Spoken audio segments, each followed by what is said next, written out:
Внимание! Пуск!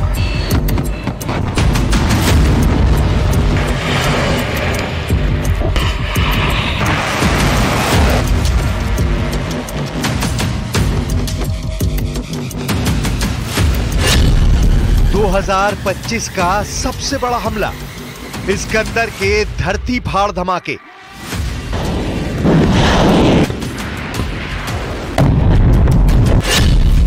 Trump पर भड़के Putin ने सूमे को मिसाइल से उड़ा डाला। 112वीं ब्रिगेड से नेटो का एनकाउंटर शुरू। पुतिन का मीट ग्राइंडर मिशन 2029 एक्टिव। 2 दिन से सिर्फ मिसाइलें फट रही हैं, मौत बट रही है, मातम मनाने की फुर्सत तक नहीं मिल रही है। पुतिन की रॉकेट फोर्स ने यूक्रेन को धुआं कर डाला है। हमले रुकने का नाम नहीं ले रहे। फाइटर ड्रोन रॉकेट की बौछार कर रहे हैं। मीडियम रेंज मिसाइल के धमाके से यूक्रेन थर्रा रहा है। यूक्रेन के सूमे से युद्ध के जो दृश्य सामने आ रहे हैं वो कलेजा कपा रहे हैं। यूक्रेन हमले की जुर्रत करता भी है तो रूस दोगुनी ताकत से टूट रहा है। लगातार दूसरे दिन मिसाइल अटैक कर रूस ने 30 लाशें बिछा दी हैं। सूमे में हुए मिसाइल हमलों में 134 से ज्यादा लोग बारूद में झुलस गए हैं। सूमे की तरह ही ओदेसा में रूस ने तबाही मचा रखी है। 16 अप्रैल की सुबह ओदेसा में अंधाधुंध मिसाइलों की बौछार की गई। ओदेसा हमले के साथ यह भी साफ हो चुका है कि रूस ने काला सागर को लेकर जो डील की थी वो अब खत्म हो चुकी है।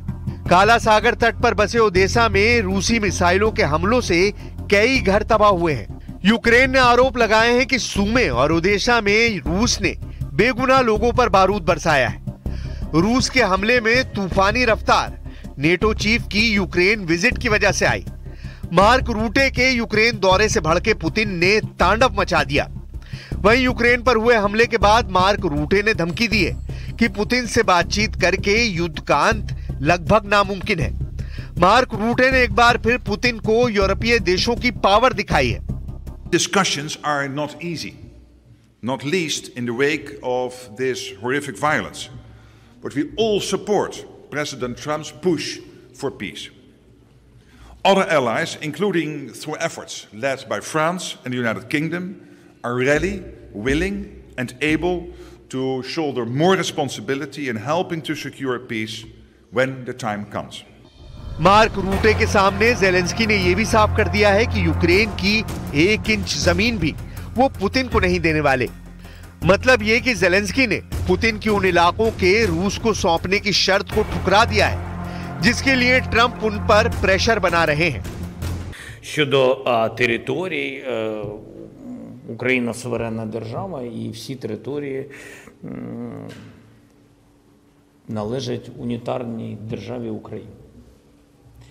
І всі, тому знов-таки про території нашої держави можуть говорити тільки народ України.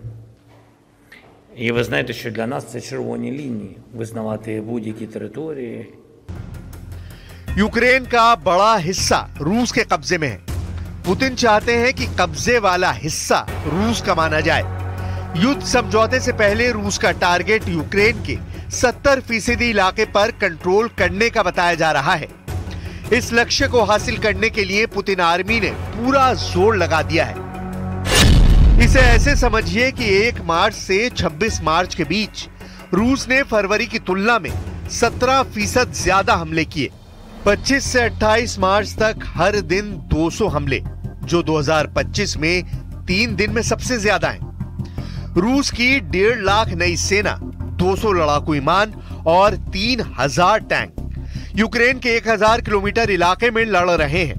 रिपोर्ट के मुताबिक रूस ने लुहांस्क में 99% और डोनेस्क, खेरसोन, ज़ैपोरिज़िया में 70% इलाके पर कब्जा कर लिया है।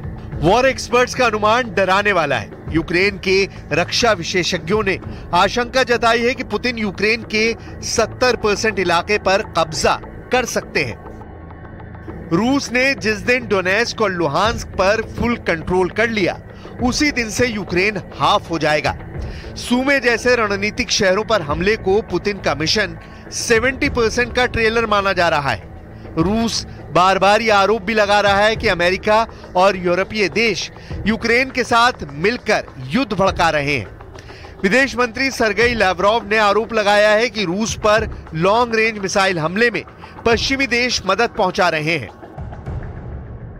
Военнослужащие стран НАТО находятся там, все это знают, напрямую руководят. Нью-Йорк Таймс тут недавно объяснила, как с самого начала американцы играли решающую роль в атаках на Россию, и без этой роли американцев большинство дальнобойных ракет вообще...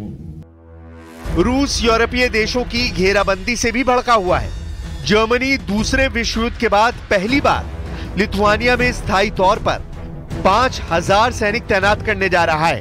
फ्रांस ने अपने नागरिकों के लिए 20 पन्नों की गाइड बुक जारी की है, जिसमें युद्ध के दौरान कैसे जिंदा रहना है इसे बताया गया है। फ्रांस ने रिजर्व बलों में शामिल होने के सुझाव नागरिकों को दिए हैं।